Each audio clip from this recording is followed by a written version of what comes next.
নমস্কার বন্ধুরা, নবনীতা আচার্যের চ্যানেলে আপনাদের স্বাগত জানাই।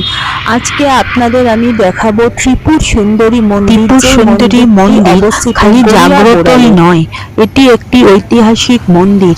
যেই মন্দিরটি পাল ও সেন বংশের রাজারা প্রতিষ্ঠা করেছিলেন।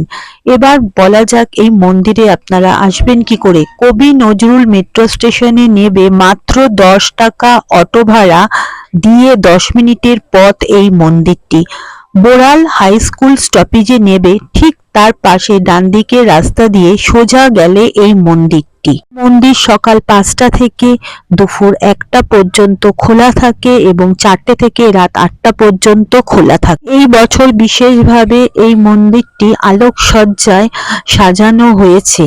মায়ের এই মন্দিরে দুদিন আগে থেকে বিভিন্ন রকম অনুষ্ঠান শুরু হয় এবং সরস্বতী পুজোর দিন পর্যন্ত এই অনুষ্ঠানগুলো চলে। ঢোকার সময় ডান দিকে একটা ছোট দোকান পড়বে, সেই দোকান থেকে আপনারা ডালা নিয়ে মায়ের পুজো দিতে পারবেন এবং প্রত্যেকটা দিনই এখানে পুজো হয়। প্রত্যেক বছর সরস্বতী পুজোর দিন বিশাল করে এই মন্দিরে মায়ের উৎসব হয় এবং দুপুর থেকে সন্ধ্যা পর্যন্ত খিচুড়ি ভোগ বিতরণ করা হয়। প্রাঙ্গণ আলোকসজ্জায় সজ্জিত এবং মন্দিরের চারপাশে অনেক রকমের সবজি গাছ লাগানো হয়েছে।